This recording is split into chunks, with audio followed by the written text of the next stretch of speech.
ಸ್ನೇಹಿತರೆ, good morning. Welcome back to my channel. ಇವತ್ತು ಸ್ನೇಹಿತರೆ ಭಾನುವಾರ. ನಿನ್ನೆ ಅಮ್ಮ ಅಪ್ಪ ಇಬ್ಬರು ಬಂದರು, ಬಟ್ ತುಂಬ ಲೇಟಾಗಿ ಬಂದರು. ನಾನು ನೆನ್ನೆ ವ್ಲಾಗ್ ಜಾಸ್ತಿ ಏನೂ ಮಾಡೋಕ್ಕಾಗಲಿಲ್ಲ ಅವ್ರ ಜೊತೆ. ರಾತ್ರಿ ಅವರು ಊಟ ಮಾಡಿದಾಗ್ಲೇ 10 ಗಂಟೆ ಆಗಿತ್ತು. ಅದಾದಮೇಲೆ ಅವ್ರು ಮಲಗೋದು ಲೇಟ್ ಆಯಿತು. ಮತ್ತು ಇವತ್ತು ಬೆಳಿಗ್ಗೆ ನಾನು ವ್ಲಾಗನ್ನು ಕಂಟಿನ್ಯೂ ಮಾಡ್ತಾಯಿದ್ದೀನಿ. ನೆನ್ನೆ ರಾತ್ರಿ ನಾನು ಹೇಳಿ ಮಲಗಿದ್ದೆ, ಅಮ್ಮ ನಾನು ನಾಳೆ ಬೆಳಿಗ್ಗೆ ಹೇಳೋದು ಲೇಟ್ ಆಗುತ್ತೆ, ಯಾಕಂದರೆ ನನಗೆ ಮಧ್ಯರಾತ್ರಿ ಎಚ್ಚರ ಆಗಿರುತ್ತೆ. ಮತ್ತು ನಾನು ಬೆಳಗಿನ ಜಾವ ಮಲಗಿ ಸ್ವಲ್ಪ ಲೇಟಾಗಿ ಹೇಳ್ತೀನಿ, ನೀವು ಬೇಗ ಎದ್ದರೆ ಇಲ್ಲೆಲ್ಲ ಇಟ್ಟಿದ್ದೀನಿ, ನೀವು ನೋಡ್ಕೊಳ್ಳಿ ಅದನ್ನು ಅಂತ ಹೇಳಿಬಿಟ್ಟು ನಾನು ಹೇಳ್ತೀನಿ. ನನಗೇನು ಹೇಳ್ಸೋದು ಬೇಡ, ನನಗೆ ಎಚ್ಚರ ಆದ ತಕ್ಷಣ ನಾನು ಹೇಳ್ತೀನಿ ಅಂತ ಹೇಳಿಬಿಟ್ಟು ಎಲ್ಲನೂ ಹೇಳಿ ಇಟ್ಟು ಮಾಡಿದ್ನ. ನೋಡಿದ್ರೆ ಯಾರೂ ಎದ್ದಿಲ್ಲ, ನಾನೇ ಎದ್ದು ಕೂತ್ಕೊಂಡಿದ್ದೀನಿ. ಏನಾಯಿತು, ಮಧ್ಯರಾತ್ರಿ ಎಚ್ಚರ ಆಯಿತು. ಯೂಶ್ವಲಿ 2 ಅವರ್ ಆದರೂ ಮಲಗ್ತೀನಿ, ಇವತ್ತು ಜಸ್ಟ್ 1 ಅವರ್ಗೆ ಎಚ್ಚರ ಆಯಿತು. ಇನ್ನೇನು ಎಚ್ಚರ ಆಯ್ತಲ್ಲ ಅಂದ್ಬಿಟ್ಟು ಎದ್ದು ಈಗ ವ್ಲಾಗನ್ನು ಸ್ಟಾರ್ಟ್ ಮಾಡ್ತಾಯಿದ್ದೀನಿ. ಹೋಗಿ ಕೆಲಸ ಶುರು ಮಾಡೋದಕ್ಕೆ ಬೇಡ ಅಂತ ನನಗೆ ಅನ್ನಿಸ್ತು, ಯಾಕಂದರೆ ಎಲ್ಲರೂ ಮಲಗಿದ್ದಾರೆ. ಏನೇ ಈಗ ಒಂದು ಗ್ಲಾಸ್ ತೊಗೊಳ್ತೀನಿ ಅಂದ್ರೂ ಆ ಡ್ರಾಯರ್ ತೆಗಿಯೋದು, ನೀರು ಬಿಸಿ ಮಾಡ್ತೀನಿ ಅಂದರೆ ಸ್ಟವ್ ಹಚ್ಚೋದು, ಲೈಟ್ ಹಾಕೋದು, ಆ ಥರ ಎಲ್ಲನೂ ಆದಾಗ ಡಿಸ್ಟರ್ಬ್ ಆಗುತ್ತೆ. ಬೇಡ ಅಂದ್ಬಿಟ್ಟು ಬಾಗಿಲು ಹಚ್ಕೊಂಡು ಸೈಲೆಂಟಾಗಿ ಬಂದು ಇಲ್ಲಿ ಕೂತ್ಕೊಂಡಿದ್ದೀನಿ. ಸೊ ಬನ್ನಿ, ಇವತ್ತು ನಮ್ಮ ದಿನ ಹೇಗೆ ಹೋಗುತ್ತೆ ನೋಡೋಣ. ಆ್ಯಕ್ಚುಲಿ ನಿನ್ನೆ ಅಮ್ಮ ಅಪ್ಪ ಬಂದಿದ್ದು ಏನು ರೀಸನ್ ಅಂತ ನಾನು ಹೇಳೇ ಇಲ್ಲವ, ಯಾಕಷ್ಟು ಲೇಟಾಗಿ ಬಂದರು ಅಂತ. ಸೊ ಇವತ್ತು ಅಮ್ಮನಿಗೆ ಕೇಳ್ತೀನಿ, ಅವರೇ ಹೇಳ್ತಾರೆ ಏನು ವಿಶೇಷ ಬಂದಿದ್ದು, ಅಷ್ಟು ರಾತ್ರಿ ಯಾಕೆ ಬಂದರು ಅವರು ಅಂತ ಹೇಳಿ ಮಾಡ್ತಾಯಿದ್ದೀನಿ. ಟೈಮ್ ನೋಡಿ 12 ಆಗ್ತಾಯಿದೆ. ಅಮ್ಮ ಈಗ ಹೊರಡೋದಕ್ಕೆ ರೆಡಿ ಆಗ್ತಿದ್ದಾರೆ. ನಿನ್ನೆ ಬಂದು ಇಷ್ಟು ಬೇಗ ಹೊರಡ್ತಿದ್ಯಾ, ಯಾಕಮ್ಮ, ಏನಮ್ಮ ಬಂದಿದ್ದು ವಿಶೇಷ? ಯಾರಿಗೂ ಹುಷಾರಿರಲಿಲ್ಲ, ಅವ್ರಿಗೆ ನೋಡೋಕ್ಕೆ ಬಂದಿದೆ. ನೋಡಿದ್ರಾ? ನನಗೆಲ್ಲ ನೋಡೋಕ್ಕೆ ಬಂದಿದ್ದು. ಎಲ್ಲ ಬಂದಿದ್ದೀವಲ್ಲ ಮಗಳ ಮನೆಗೆ, ಅವ್ರದ್ದು ಆದಮೇಲೆ ಅವ್ರು ನೋಡಿಕೊಂಡು ಮಗಳ ಮನೆಗೆ ಭೇಟಿ ಕೊಟ್ಟು ಆಮೇಲೆ ಹೊರಡ್ತಿರೋದು. ಅಷ್ಟೇ, ಹತ್ತಿರ ಇದ್ದೀವಲ್ಲ, ಬೆಂಗಳೂರು ತನಕ ಬಂದಿದ್ದೀವಲ್ಲ ಅಂತ ಬಂದಿರೋದು. ಯಾವಾಗಲೂ ಹೋಗ್ತೀನಿ ನಿನ್ನ ಮಗಳ ಮನೆಗೆ, ಇಲ್ಲೇ ಇರು ಅಂತ ಬಲವಂತ ಅವ್ರದ್ದು. ನಾವು ಇಲ್ಲ, ಮಗಳ ಮನೆಗೆ ಭೇಟಿ ಕೊಡಲೇಬೇಕು ಅಂದ್ಕೊಂಡು ಬಂದ್ವಿ. ಸೊ ತಿಂಡಿ ಅಮ್ಮನೇ ಮಾಡಿದ್ರು, ಸ್ವಲ್ಪ ಪ್ಯಾಕ್ ಮಾಡಿಕೊಂಡು ಈಗ ಹೊರಟಿದ್ದಾರೆ. ತಗೊಳಮ್ಮ, ಇದು ಶುಗರ್ದು ಸ್ಟ್ರಿಪ್ಸು. ಓ ಹೇಳಿದ್ದೆಲ್ಲ 2 ತರಿಸ್ತಾ? ಹ್ಞೂ, 2 ಇದೆ. ಹೌದಾ, ತುಂಬ ತುಂಬ ಥ್ಯಾಂಕ್ಸ್. ಹೆಂಗಿದೆ ಶುಗರ್? ಈಗ ಅದೇನು ಹೇಳಿದ್ನಲ್ಲ ಮಿಷಿನು, ಫೋಟೋ ತೋರಿಸ್ಲಾ ಮಿಷಿನ್ ಯಾವ ರೀತಿ? ಹ್ಞೂ ಸರಿ, ನೆಕ್ಸ್ಟ್ ಹೇಳು. ಅದು ತಗೊಂಡ್ಮೇಲೆ 212 ಆಗಿದೆ. ಅದಕ್ಕೆ ನೀನು ಬಂದಮೇಲೆ ಇನ್ನೂ ಒಂದ್ಸರಿ ಚೆಕ್ ಮಾಡ್ಸೋಣ, ಸರಿಯಾಗಿ ಮಾಡಿದ್ದೀವೋ ಇಲ್ವೋ ಅಂತ ಇದಾಗ್ತಾ ಇದೆ. ಒಂದು ಎಷ್ಟು 6-7 ದಿನ ಹೋಗಿದ್ದೀನಿ ಎಲ್ಲ ಸೇರಿ ಅಷ್ಟೇ. ಇನ್ನು 3-4 ದಿನ ಮಧ್ಯ ಕರೆಂಟ್ ಇರಲಿಲ್ಲ, ಸಿಟಿಗೆ ಹೊರಟಿದ್ವಿ. ಈಗ ಪರವಾಗಿಲ್ಲ, 212 ಇದೆ. ಇನ್ನು ಅದು ಯಾವಾಗ ಜಾಸ್ತಿ ಆಗುತ್ತೋ ಹೇಳೋಕ್ಕಾಗಲ್ಲ. ಪರವಾಗಿಲ್ಲ ಮಿಷಿನ್ ಅದು. ಆಮೇಲೆ ಕೈ ಕಾಲು ಎಲ್ಲ ಸ್ವಲ್ಪ ಹಗುರ ಅನ್ನಿಸ್ತಾ ಇದೆ ಓಡಾಡೋಕ್ಕೆ. ಅದು 20,000 ರೂಪಾಯಿ ಮಿಷಿನ್ ತಗೊಳ್ಳಿ ಅಂತ ತುಂಬ ಬಲವಂತ ಮಾಡಿದ್ರು. ಅದೇ ನಾವು ಈಗ ಅರ್ಜೆಂಟಿಗೆ ಬೇಡ. ಮೊದಲು 20 ಜನ ತಗೊಂಡಿದ್ರು, ಹೊರಡೋ ಟೈಮಲ್ಲಿ 45 ಜನ ತಗೊಂಡಿದ್ದಾರೆ. ಪರವಾಗಿಲ್ಲ, ಕೈ ನೋವು ಜುಮ್ ಅನ್ನುತ್ತೆ, ಭುಜ ನೋವುತ್ತದೆ, ಆಮೇಲೆ ಕಾಲುಗಳು ಒಬ್ಬೊಬ್ರಿಗೆ ಹೊತ್ಕೋತದೆ, ಒಬ್ರಿಗೆ ಕೈ ಒಂಥರ ಬಿಗಿತದೆ, ಅಂಥದ್ದೆಲ್ಲ ಕಂಟ್ರೋಲ್ ಆಗುತ್ತಂತೆ. ಶುಗರು BP-ನೂ ಕಂಟ್ರೋಲ್ ಆಗುತ್ತೆ. ಈಗ ನಿನಗೆ ಗೊತ್ತಿರೋರು ಯಾರಾದರೂ ತಗೊಂಡಿದ್ದಾರಾ? ಇಲ್ಲ, ನನಗೆ ಅಕ್ಕಪಕ್ಕದವ್ರು ಯಾರು ತಗೊಂಡಿಲ್ಲ. ಬಾಯ್ ಬಾಯ್ ಬಾಯ್. ಇದು ಕೊಟ್ಟಿದ್ದಕ್ಕೆ ತುಂಬ ಥ್ಯಾಂಕ್ಸ್. ಒಂದು 2-3 ಇತ್ತು ಅಷ್ಟೇ.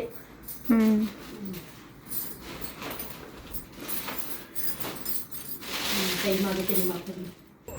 ಅಮ್ಮನಿಗೆ ನಾನೇ ಬಿಟ್ಟು ಬಂದೆ ಸ್ನೇಹಿತರೆ. ರಾಜೇಶ್ ಅವರು ಒಂದು ಗೃಹ ಪ್ರವೇಶ ಅಲ್ಲ, ಸತ್ಯನಾರಾಯಣ ಪೂಜೆಗೆ ಫ್ರೆಂಡ್ ಇನ್ವೈಟ್ ಮಾಡಿದ್ರಂತೆ, ಅದಕ್ಕೆ ಅಲ್ಲಿಗೆ ಹೋಗಿದ್ರು. ಈಗ ಬಂದಲ್ಲ, ನಾನು ಈ ಆ್ಯಂಥೂರಿಯಂ ನೋಡ್ತಾ ಇದ್ದೆ, ಎಷ್ಟು ಬೇಜಾರಾಗ್ತಾ ಇದೆ ಗೊತ್ತಾ ಸ್ನೇಹಿತರೆ. ಇದನ್ನು ತೊಗೊಂಡು 1 ವರ್ಷ ಆಗಿರ್ಬೇಕೇನೋ, ತೆಗೆದು ನೋಡ್ಬೇಕು ಕರೆಕ್ಟಾಗಿ, ಯಾಕಂದರೆ ನಾನು ತೊಗೊಂಡಾಗ ವ್ಲಾಗ್ ಮಾಡಿರ್ತೀನಲ್ಲ ಗೊತ್ತಾಗುತ್ತೆ. ಇದು ಈಗ ನೋಡಿ, ಹೂವು ಒಣಗೋಗ್ತಾ ಇದೆ. ಈ ಹೂವು ಒಣಗೋಗೋ ಮುಂಚೆ ಒಂದು ಹೊಸ ಹೂವು ಬರ್ತಾಯಿತ್ತು. ಆ ಥರ ಆಗಿ ತುಂಬಾ ದಿನಗಳಾಗೋಗಿದೆ, ಒಂದು ಹೂವು ಬಿಟ್ಟಿಲ್ಲ. ಸೊ ನೆನ್ನೆ ತೊಗೊಂಡು ಹೋಗಿದ್ದೆ ನಾನು ಇದನ್ನು ತೋರಿಸೋದಕ್ಕೆ ಅಂದ್ಬಿಟ್ಟು, ಏನು ಪಾಟ್ ಚೇಂಜ್ ಮಾಡಬೇಕಾ ಅಥವಾ ಮಣ್ಣು ಚೇಂಜ್ ಮಾಡಬೇಕಾ ಏನು ನೋಡೋಣ ಅಂತ. ಅವನು ಆ ಗಿಡದವನು ನರ್ಸರಿಯವನು ಹೇಳ್ತಾ ಇದ್ದಾನೆ, ಇದು ಬರೀ 1 ವರ್ಷ ಮಾತ್ರನೇ, ಅದಾದಮೇಲೆ ಹೂವು ಬಿಡೋದಿಲ್ಲ, ಇದ್ರ ಲೈಫ್ ಬರೀ 1-1.5 ವರ್ಷ ಅಂತೆ. ನಾನು ಸ್ವಲ್ಪ ಚಿಕ್ಕ ಗಿಡ ತೊಗೊಂಡೆ, ಯಾಕೆ ಅಂದರೆ ಬೆಳೀತಾ ಬೆಳೀತಾ ದೊಡ್ಡದಾಗುತ್ತೆ, ದೊಡ್ಡ ಹೂವು ಬಿಡುತ್ತೆ, ಆವಾಗ ಚೆನ್ನಾಗಿರುತ್ತೆ, ಚಿಕ್ಕದ್ರಿಂದನೇ ಬೆಳೆಸೋಣ ಅಂತ ಹೇಳಿಬಿಟ್ಟು. ಏನು ಇದನ್ನು ಹೇಗೆ ಹೂವು ಬೇರೆ ಹೊಸದಾಗಿ ಬರ್ಸೋದು ಗೊತ್ತಾಗ್ತಾ ಇಲ್ಲ ನನಗೆ. ಅವನು ಇದು ಇಷ್ಟೇ ಮೇಡಮ್, ಬೇಕಿದ್ರೆ ಬೇರೆ ತೊಗೊಳ್ಳಿ ಅಂತ ಹೇಳ್ತಾನೆ. ಸೊ ನಿಮಗೇನಾದರೂ ಗೊತ್ತಿದ್ರೆ ಹೇಳಿ, ಇದರಲ್ಲಿ ಹೇಗೆ ಹೂವು ಬರ್ಸೋದು ಅಂತ ಹೇಳಿಬಿಟ್ಟು. ಬೇಜಾರಾಗ್ತಾ ಇದೆ, ಇದು ಹೋಗ್ತಾ ಇದೆ ಆಗಲೇ. ಓಕೆ ಸ್ನೇಹಿತರೆ, ಈಗ ಕಿಚನ್ ಕೌಂಟರ್ ಟಾಪ್ನ ಕ್ಲೀನ್ ಮಾಡೋಣ ಅಂತ ಬಂದಿದ್ದೀನಿ. ಸೊ ಇವತ್ತು ತಿಂಡಿ ಮಾಡಿದ್ವಿ. ಯೂಶ್ವಲಿ ನಮ್ಮಲ್ಲಿ ಸಂಡೇಸ್ ತಿಂಡಿ ಮಾಡೋದಿಲ್ಲ ಅಂತ ನಿಮಗೂ ಗೊತ್ತಿದೆ. ಬಟ್ ಅಪ್ಪ ಅಮ್ಮ ಇದ್ರಲ್ವ, ಆ್ಯಂಡ್ ಬಾಕ್ಸು ಸ್ವಲ್ಪ ಹಾಕ್ಕೊಡ್ಬೇಕಿತ್ತು, ಹಾಗಾಗಿ ತಿಂಡಿ ಅಮ್ಮನೇ ತಿಂಡಿ ಮಾಡಿದರು. ನಾನು ಹೇಳಿದ್ನಲ್ಲ ಸ್ವಲ್ಪ ಲೇಟಾಗಿ ಹೇಳ್ತೀನಿ ಅಮ್ಮ, ನೀನೇ ಎಲ್ಲ ನೋಡ್ಕೊ ಅಂತ ಹೇಳಿದೆ ಅಂತ. ಸೊ ಅವರೇ ತಿಂಡಿ ಎಲ್ಲನೂ ಅವರೇ ಮಾಡಿಕೊಟ್ರು, ನಾನು ಬೇರೆ ಕೆಲಸ ಎಲ್ಲ ಮಾಡಿಕೊಂಡೆ ಅಷ್ಟೇ. ಸೊ ನಾವು ಕೂಡ ತಿಂಡಿ ಮಾಡಿದ್ದೀವಿ. ಅಡುಗೆಗೆ ಏನು ಹರಿ ಇಲ್ಲ. ಹೇಳಿದ್ನಲ್ಲ, ರಾಜೇಶ್ ಕೂಡ ಪೂಜೆಗೆ ಹೋಗಿರೋದ್ರಿಂದ ಮಧ್ಯಾಹ್ನಕ್ಕೆ ನಾನು ಮತ್ತು ಸಾಮು ಇಬ್ಬರೇ ಚಿಕನ್ ತಂದು ಇಟ್ಬಿಟ್ಟು ಅವರು ಹೊರಟರು.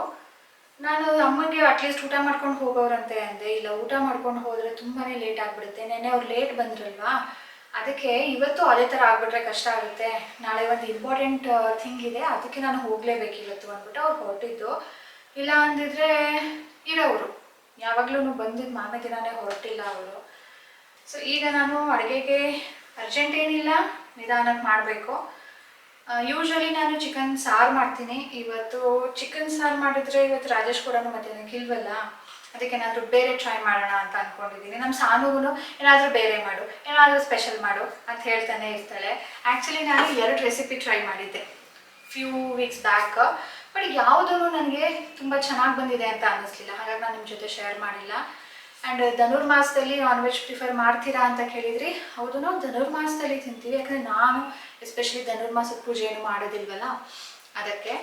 ಅಮ್ಮ ಅವರು ತಿನ್ನೋದಿಲ್ಲ, ಅವರು ಈಗ ದಿನ ಮಾಡಲಿಲ್ಲ ಅಂದರೂ ಕೂಡ ಹಬ್ಬದ್ದು ಸ್ವಲ್ಪ ದಿನ ಮುಂಚೆ ಮಾಡ್ತಾರೆ, ಹಾಗಾಗಿ ಅವರು ನಾನ್ ವೆಜ್ ತಿನ್ನೋದಿಲ್ಲ. ಮತ್ತು ಈಗ ಏನು ಅರ್ಜೆಂಟ್ ಇಲ್ಲ, ಕ್ಲೀನ್ ಮಾಡಿಟ್ಬಿಟ್ಟು ಸ್ವಲ್ಪ ಹೊತ್ತು ಬಿಟ್ಟು ಕೂಡ ನಾನು ಬಂದು ಮಾಡ್ತೀನಿ. ಆ್ಯಂಡ್ ಏನು ಮಾಡಬೇಕು ಯೋಚನೆ ಮಾಡೋಣ, ನಿಮ್ಮ ಜೊತೆ ಹೊಸದಾಗಿ ಏನಾದರೂ ಮಾಡಿದ್ರೆ ಶೇರ್ ಮಾಡ್ತೀನಿ. ಬನ್ನಿ, ಈಗ ಸ್ವಲ್ಪ ಬೇರೆ ಕೆಲಸಗಳು ಮಾಡ್ಕೊಳ್ತೀನಿ.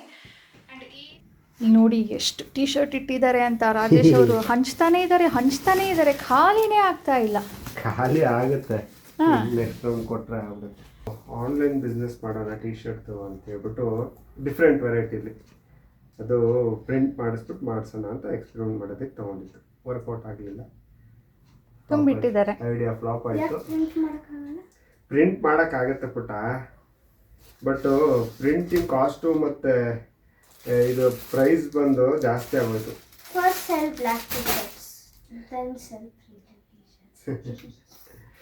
ಅದಕ್ಕೆ ಸ್ಮಾಲ್ ಸೈಜ್ ಇದು ಗಂಡಸ್ರದಲ್ವಾ, ಸಾನಗ್ ನೋಡಿ ಲೂಸ್, ಅದಕ್ಕೆ ನಾನು ಮೀಡಿಯಮ್ ಇಸ್ಕೊಂಡಿದ್ದೀನಿ. ನೋಡೋಣ, ನಾನೊಂದು ಹಾಕಿ ನೋಡ್ತೀನಿ. ಇಲ್ಲಿ ನೋಡು, ಈ ಥರ ಇದು ಅವನು ಪ್ರಿಂಟಿಂಗ್ ಅವನು ಹಾಕ್ತಿದ್ದು. ನಾವು ಸೆಲೆಬ್ರಿಟಿಗಳದ್ದು ಹೆಸರು ಹಾಕ್ಬಿಟ್ಟು ಅವ್ರ ಫೋಟೋ ಹಾಕ್ಬಿಟ್ಟು ಮಾಡ್ಬೇಕಂತಿದ್ದು. SRK ಕರುನಾಡ, SRK ಅಂದರೆ ಕರುನಾಡ Shivraj Kumar, rocky star Yash, D boss ಅಂತೆಲ್ಲ ಹಾಕ್ಬಿಟ್ಟು ಆನ್ಲೈನಲ್ಲಿ ಮಾರೋದಕ್ಕೆ ಐಡಿಯಾ ಮಾಡಿಸಿ ತರಿಸಿದ್ದು, ಬಟ್ ವರ್ಕೌಟ್ ಆಗಲಿಲ್ಲ. ಈಗ ಇದು ತೆಗ್ದಿರೋದು ಯಾಕೆ ಅಂದರೆ, ನಮ್ಮ ಇಲ್ಲಿ ಕನ್ಸ್ಟ್ರಕ್ಷನ್ ಆಗ್ತಿದೆ ಅಂತ ಹೇಳಿದ್ನಲ್ಲ, ಅವ್ರಿಗೆ ಡಿಸ್ಟ್ರಿಬ್ಯೂಟ್ ಮಾಡೋದಕ್ಕೆ ಅಂತ ತೆಗೆದುಕೊಂಡಿದ್ದಾರೆ. ಅದು ನಿಮ್ಮದು ಹಳೇದು ಅಲ್ಲಿ ತೆಗ್ದಿಟ್ಟಿದ್ದೀರಲ್ಲ, ಅದು ಕೊಡ್ತೀನಿ. ಅದು ಕೇಳ್ಕೊಂಡು ಬಂದೆ ಅವ್ರಿಗೆ, ಒಬ್ಬರು ತಗೊಳಲ್ಲ ಬಟ್ಟೆಗಳು, ಅದಕ್ಕೆ ಕೇಳಿದೆ ತಗೋತಿ ಕೊಡಿ ಸರ್ ಅಂತಂದ್ರು. ಅವ್ರು ಕನ್ಸ್ಟ್ರಕ್ಷನ್ ಬೇಕಾಗತ್ತಂತ, ಅದ್ರ ಜೊತೆ ಹೊಸ್ತು ಕೊಡೋಣಪ್ಪ. ಕೊಡಿಯಪ್ಪ ಕೊಡಿ, ಒಂದೊಂದಿಲ್ಲ ಅಂದರೆ 2 ಕೊಡಿ. ಹೋಗಿ ಬನ್ನಿ. ಎಷ್ಟು ಜನ ಇದ್ದಾರೆ? 7 ಜನ. 7 ತೊಗೊಂಡಿದ್ದೀರಾ? ಅಲ್ಲಿ ಕಡಿಮೆ ಇದೆ ಅಲ್ಲ. ಅವರು ಕಾಂಟ್ರಾಕ್ಟ್ 2 ಓಕೆ. ಇವತ್ತು ಒಂದು ಅಫ್ಘಾನಿ ಚಿಕನ್ ಅಂತ ಅಫ್ಘಾನಿ ಅಲ್ಲ, ಅಲ್ಲ ಲಕ್ನೋವಿ. ಲಕ್ನೋವಿ ಚಿಕನ್ ಅಂತ ಟ್ರೈ ಮಾಡ್ತಾ ಇದ್ದೀವಿ. ಅದಕ್ಕೆ ಇದು ಬೇಸ್ ಮ್ಯಾರಿನೇಷನ್ಗೆ ಚಿಕನ್ಗೆ ಮ್ಯಾರಿನೇಟ್ ಮಾಡಬೇಕು. ಜಿಂಜರ್ ಗಾರ್ಲಿಕ್, ಖಾರಕ್ಕೆ ಇದು ಜಾಸ್ತಿ ಖಾರ ಇರೋದಿಲ್ಲ, ಅದಕ್ಕೆ ಒಂದು 4 ಮೆಣಸಿನ್ಕಾಯಿ. ಇದಕ್ಕೆ ಸ್ವಲ್ಪ ಕ್ರೀಮಿನೆಸ್ ಆ್ಯಡ್ ಮಾಡೋದಕ್ಕೆ ಕ್ಯಾಶ್ಯೂ ಹಾಕಿದ್ದೀವಿ, ಇದು ಕೂಡ ಪೇಸ್ಟ್ ಮಾಡ್ಕೊಳ್ತೀವಿ. ಈಗ ಮ್ಯಾರಿನೇಷನ್ ಟೈಮ್. ಫಸ್ಟ್ಗೆ ಪೆಪ್ಪರ್ ಕಾರ್ನ್ಸ್ ಅಂದರೆ ಒಂದರಲ್ಲಿ 2 ಅಥವಾ 4 ಮಾಡ್ಕೊಂಡಿರೋ ಅಂಥದ್ದು, ಪುಡಿನೂ ಅಲ್ಲ ಹೋಲ್ ಪೆಪ್ಪರೂ ಅಲ್ಲ. ಇದು ಈಗ ಪೇಸ್ಟ್ ಮಾಡ್ಕೊಂಡ್ವಲ್ವಾ ಅದು.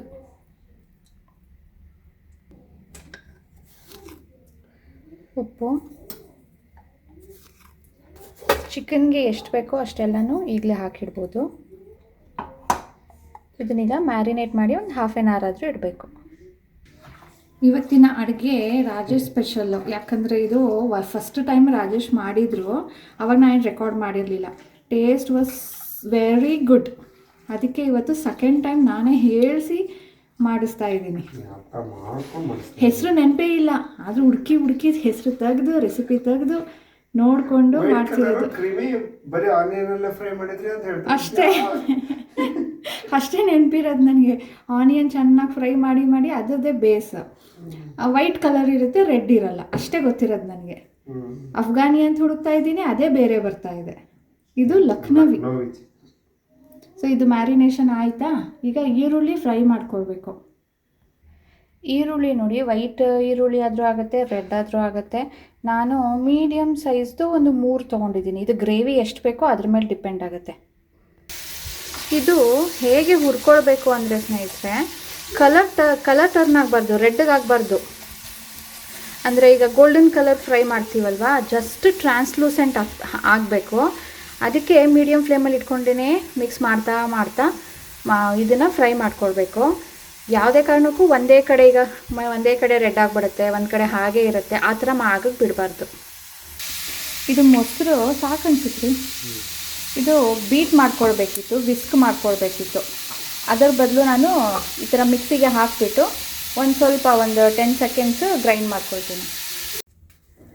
ಸೊ ಈರುಳ್ಳಿ ಎಷ್ಟು ಚೆನ್ನಾಗಿ ಅದನ್ನು ಹುರಿದು ಸಾಫ್ಟ್ ಮಾಡ್ತೀವೋ, ಮ್ಯಾಶಿ ಮಾಡ್ತೀವೋ, ಅಷ್ಟು ಚೆನ್ನಾಗಿ ಗ್ರೇವಿ ಬರುತ್ತೆ. ಇಲ್ಲಾಂದರೆ ಏನಾಗುತ್ತೆ, ಗ್ರೇವಿಯಲ್ಲಿ ಈರುಳ್ಳಿ ಸಪ್ರೇಟ್ ಕಾಣುತ್ತೆ. ಅದು ಫುಲ್ ಮ್ಯಾಶಿ ಆದರೆ ಚೆನ್ನಾಗಿ ಬ್ಲೆಂಡ್ ಆಗಿಬಿಟ್ಟು ಕ್ರೀಮಿನೆಸ್ ಥರ ಬರುತ್ತೆ. ಸೊ ಇದೊಂಥರ ವೈಟ್ ಇದೆ ನೋಡಿ, ಯಾಕಂದರೆ ಇದರಲ್ಲಿ ಗ್ರೀನ್ ಚಿಲ್ಲೀಸ್ ಬಿಟ್ಟರೆ ಇನ್ನೇನು ಹಾಕಿಲ್ಲ. ರಾತ್ರಿ ಮಾಡಿದಂಥ ಗೊಜ್ಜು ಲಕ್ನೋವಿ ಚಿಕನ್ ಅಂತೂ ತುಂಬಾ ಟೇಸ್ಟಿಯಾಗಿರುತ್ತೆ ಆ್ಯಂಡ್ ಡಿಫ್ರೆಂಟ್ ಕೂಡ. ಒಂದು ಸಾರಿ ನೀವು ಟ್ರೈ ಮಾಡಿ.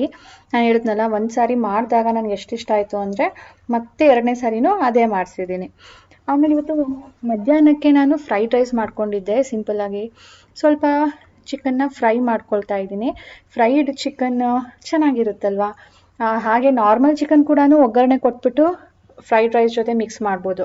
ಆದರೆ ಈ ಥರ ಫ್ರೈಡ್ ಚಿಕನ್ ಮಾಡ್ಕೊಂಡಾಗ ಅದರ ಟೆಕ್ಸ್ಚರು ಚೇಂಜ್ ಆಗುತ್ತೆ. ಸೊ ಇದಕ್ಕೆ ನಾನು ಬೋನ್ಲೆಸ್ ಚಿಕನ್ ತೊಗೊಂಡಿದ್ದೀನಿ, ಸಣ್ಣದಾಗಿ ಕಟ್ ಮಾಡ್ಕೊಂಡಿದ್ದೀನಿ. ಅದಕ್ಕೆ ಮೈದಾ ಹಿಟ್ಟು ಮತ್ತು ಕಾರ್ನ್ಫ್ಲೋರ್ 2 ಸಮ ಪ್ರಮಾಣದಲ್ಲಿ ಹಾಕ್ಕೊಂಡು ಸ್ವಲ್ಪ ಉಪ್ಪು, ಖಾರ, ಪೆಪ್ಪರ್ ಪೌಡರು ಇಷ್ಟನ್ನೇ ಹಾಕ್ಕೊಂಡು ಶಾಲೋ ಫ್ರೈ ಮಾಡ್ಕೊಳ್ತಾ ಇದ್ದೀನಿ. ನೀವು ಬೇಕಿದ್ದರೆ ಅದನ್ನು ಡೀಪ್ ಫ್ರೈ ಕೂಡ ಮಾಡ್ಕೊಳ್ಬೋದು. ನನಗೆ ಇದು ಶಾಲೋ ಫ್ರೈ ಸಾಕು, ಯಾಕೆಂದರೆ ಸಣ್ಣ ಪೀಸ್ ಅಲ್ವಾ, ತುಂಬ ಬೇಗ ಕುಕ್ ಆಗುತ್ತೆ. ಸ್ವಲ್ಪ ತಳ ಹಿಡಿಯುತ್ತೆ ಇದು ಎಣ್ಣೆ ಕಡಿಮೆ ಇದ್ದಾಗ. ಸೊ ಒಂದು 2 ಮಿನಿಟ್ಸ್ಗೆ ಮಿಕ್ಸ್ ಮಾಡ್ಕೊಳ್ತಾ ಇದನ್ನು ಕುಕ್ ಮಾಡ್ಕೊಳ್ಬೇಕು. ತುಂಬ ಬೇಗ ಕೂಡ ಆಗುತ್ತೆ, ಸಣ್ಣದಲ್ವಾ. ಅದೇ ಬಾಣಲಿಯಲ್ಲಿ ನಾನೀಗ ಒಂದು 2 ಮೊಟ್ಟೆನ ಕ್ರಂಬಲ್ ಮಾಡ್ಕೊಳ್ತಾ ಇದ್ದೀನಿ. ಅದಕ್ಕೆ ಸ್ವಲ್ಪ ಉಪ್ಪು, ಖಾರ ಸೇರಿಸ್ಕೊಳ್ತಾ ಇದ್ದೀನಿ. ಇದು ಕೂಡ ಡ್ರೈ ಆದಮೇಲೆ ಸಪ್ರೇಟಾಗಿ ತೆಗೆದು ಚಿಕನ್ ಜೊತೆ ಇಟ್ಕೊಳ್ತಾ ಇದ್ದೀನಿ. ಚಿಕನ್ ಮತ್ತು ಇದನ್ನು ಲಾಸ್ಟಲ್ಲಿ ಅನ್ನದ ಜೊತೆ ಮಿಕ್ಸ್ ಮಾಡಬೇಕಾದ್ರೆ ಹಾಕ್ತೀನಿ.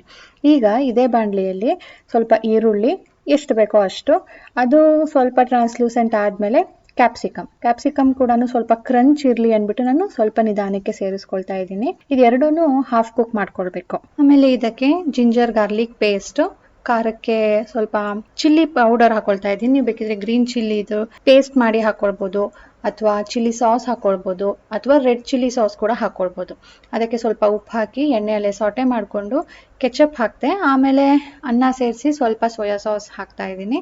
ಇದ್ರ ಜೊತೆ ಈಗ ನಾನು ಚಿಕನ್ ಮತ್ತು ಎಗ್ಗನ್ನು ಸೇರಿಸ್ಕೊಳ್ತಾ ಇದ್ದೀನಿ. ಆಯಿತು, ಇದಕ್ಕೆ ಸ್ವಲ್ಪ ಪೆಪ್ಪರ್ ಪೌಡರ್ ಸೇರಿಸ್ಕೊಳ್ತಾ ಇದ್ದೀನಿ.